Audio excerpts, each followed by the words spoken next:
At branch of ایمان کیا ہے؟ قبروں سے اٹھنے کے بعد تمام لوگوں کو ایک ہی جگہ جمع کیا جائے گا، اس پر ایمان لانا، اس کو کہتے ہیں حشر، ٹھیک ہے؟ اسی سے پھر نشور بھی ہے۔ چونکہ اللہ کی صفت عدل ہے، دنیا میں کچھ لوگوں نے ظلم کیا، اب یقیناً ظالم کو سزا ملنی چاہیے، مظلوم کو صبر پر اجر ملنا چاہیے۔ کچھ لوگوں نے ساری زندگی صدقہ جاریہ کے کام کیے، وہاں جا کر پتہ چلا کچھ بھی نہیں ملا تو دھوکہ ہو گیا نا۔ اور گناہ چھوڑو، تمہیں بڑا کچھ ملے گا، یہ میں ملے گا، اب گئے تو کچھ بھی نہیں ملا۔ تو اللہ کی صفت عدل کا تقاضا ہے کہ مرنے کے بعد بندوں کو جنت یا جہنم ملے۔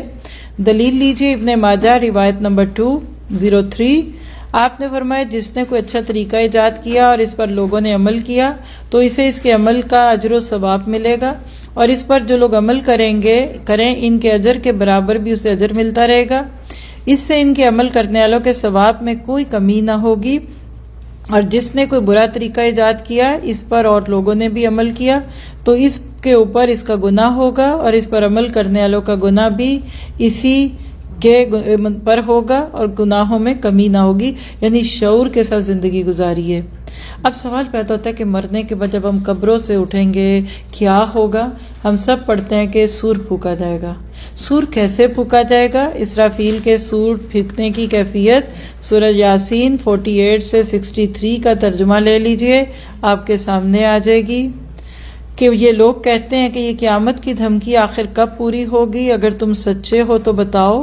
دراصل یہ چیز جس کی راہ تک رہے ہیں وہ بس ایک دھماکہ ہے جو یکایک انہیں عین اس حالت میں دھر لے گا جب یہ دنیا کے معاملے میں جھگڑ رہے ہوں گے، اور اس وقت یہ وصیت تک نہ کر سکیں گے، نہ اپنے گھروں کو پلٹ سکیں گے۔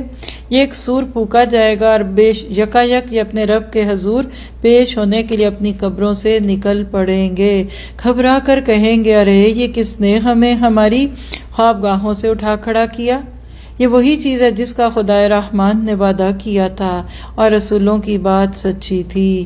اس سے آگے جنت اور جہنم کا تذکرہ ہے، لیکن اتنے حصے سے آپ کو یقین آ گیا ہوگا کہ مرنے کے بعد جینا بھی ہے اور جینے کے بعد جانا بھی ہے میدان حشر میں۔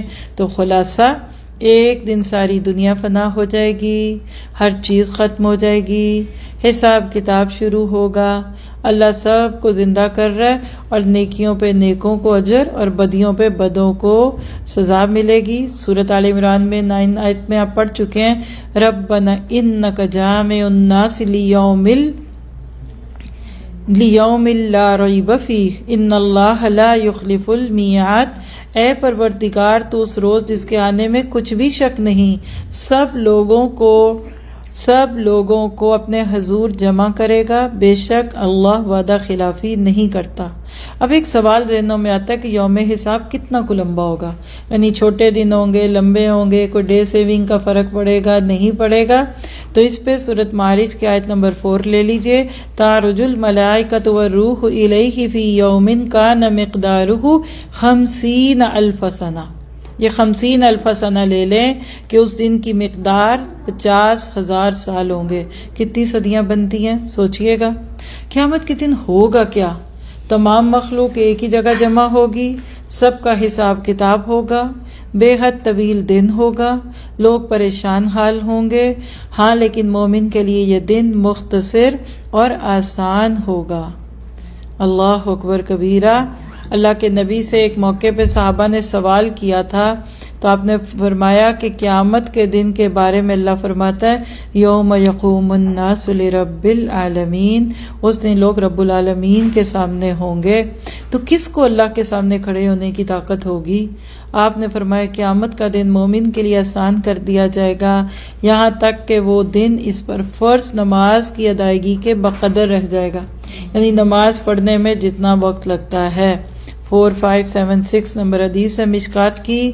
تو ساری بات کا خلاصہ مرنا ہے، مرنے کے بعد قبر میں جانا ہے، قبر کا عذاب اور جزا برحق ہے، اور اس کے بعد اگلی بات کہ مرنے کے بعد اٹھنا بھی ہے، اور اٹھنے کے بعد پھر میدان حشر سے گزرتے ہوئے آگے جانا ہے۔ تو اللہ تعالیٰ آپ کو مجھے ان سارے مراحل پہ سرخرو کر دے۔